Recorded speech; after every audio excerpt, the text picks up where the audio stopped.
क्योंकि ये सवाल ज्यादातर वही पूछते हैं, परमात्मा कौन है। अगर लिख दो कि परमात्मा कबीर है तो खुश हो जाते हैं। कबीर यानी वो सफेद दाढ़ी सफेद टोपी वाले कबीर, उसको परमात्मा कह दो तो ये खुश हो जाते हैं। लेकिन अब मुझे पता नहीं है कि ये रामपाल जी के शिष्य हैं कि नहीं। अजय जी आप लिखिए, आप किसके शिष्य हैं? ये जो सवाल आपने पूछा है अच्छा सवाल है, लेकिन आप कहाँ से जुड़े हैं थोड़ा मुझे बताइए, ताकि मैं उसी तरह से आपको समझा सकूं जिस तरह से आपके गुरुजी ने आपको समझाया है। उसी में ऐड करके जो असली बात है उसको आगे रख देंगे।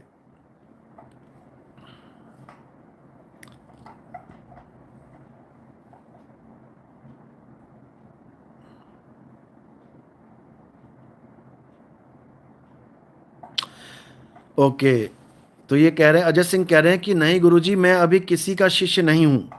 अच्छी बात है, क्योंकि ये सवाल शिष्य बनने से पहले ही किया जाता है कि परमात्मा कौन है। फिर समझ लो, तीन अवस्थाओं का ज्ञान है, एक जीवात्मा, एक विश्वात्मा, एक परमात्मा। समझ लो, अब तुम्हें क्या चाहिए पहले तो उसको टारगेट कर लो। अगर तुम्हें जीव अवस्था का ज्ञान चाहिए तो जीवात्मा, तुम्हें ब्रह्म अवस्था का ज्ञान चाहिए तो विश्वात्मा, तुम्हें परम अवस्था पार ब्रह्म अवस्था का ज्ञान चाहिए तो जब साकार की भक्ति करेंगे तो जीव की भक्ति हो जाएगी। राम जी की पूजा, हनुमान जी की पूजा, शंकर जी की पूजा, ये एक तरह से जीव की पूजा चल रही है। जब निराकार की भक्ति करोगे तो समझो ब्रह्म की पूजा हो रही है। एक को ब्रह्म द्वितीयो नास्ति, निराकार ब्रह्म ही भगवान है। और जब साकार और निराकार दोनों से परे आत्म स्वरूप की भक्ति करोगे, आत्म ज्ञान को प्राप्त करोगे, तो वही परम अवस्था है। आत्मा सो परमात्मा, बस इतना समझ लो। जो अपनी आत्मा को जान लेते हैं, जो अपनी आत्मा में तृप्त होते हैं, जो अपनी आत्मा में संतुष्ट हो जाते हैं, जो अपनी आत्मा में लीन रहते हैं, वही परमात्मा को पाते हैं और कोई परमात्मा को प्राप्त नहीं कर सकता। यानी वही अपनी असली अवस्था में आ जाते हैं, अचल अवस्था में आ जाते हैं, अडोल अवस्था में आ जाते हैं, स्थिर अवस्था में आ जाते हैं। उसके बाद उन्हें कहीं जाने की जरूरत नहीं पड़ती। इसी को कछुए का ज्ञान बोला गया है कि कछुआ अगर बाहर ही भटकता रहेगा तो धक्के खाएगा। कछुआ अपने में सिमट जाए तो उसे बाहर जाने की कभी जरूरत ही नहीं पड़ेगी। लेकिन कुछ मूर्ख इस कछुए को दुनियावी कछुआ समझ लेते हैं और कहते हैं कछुआ अंदर होए चाहे बाहर होए दोनों अज्ञान है, दोनों बंधन है। अरे मेरे भाई, अभी तुझे वो अवस्था मिली नहीं है, जिस दिन मिल गई उस दिन समझ में आ जाएगा कि ये क्या है। क्यों परमात्मा ने पहला गुण कुरुम बताया है? कुरुम, कुरुम ने सृष्टि बनाई है, तब से एक बार भी नहीं मिटाई है। यानी कछुआ जब से बाहर आया है एक बार भी अंदर नहीं गया।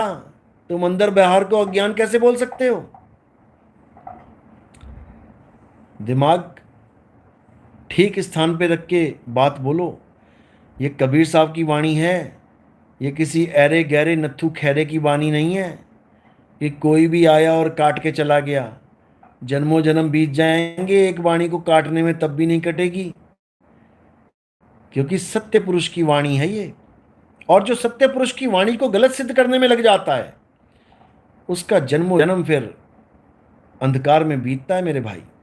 इसलिए गलती की क्षमा मांग के दोबारा से उस कुरुम अवस्था का ज्ञान करो, ध्यान करो, अपने जीवन को बर्बाद मत करो।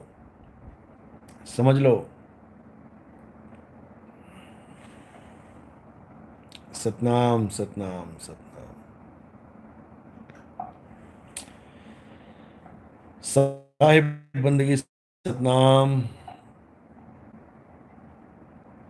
जेठा भाई, सतनाम सतनाम। गुरुजी आपके चरणों में कोटि प्रणाम, आशीर्वाद, सतनाम, साहिब बंदगी।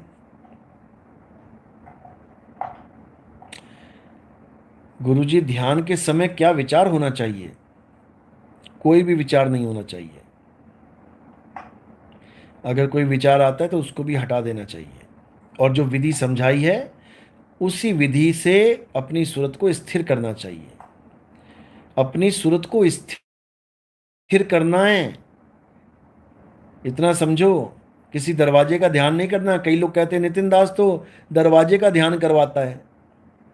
तुम्हारी बुद्धि इतनी छोटी है कि तुम्हें समझ में ही नहीं आ रहा है। करे तो करें क्या?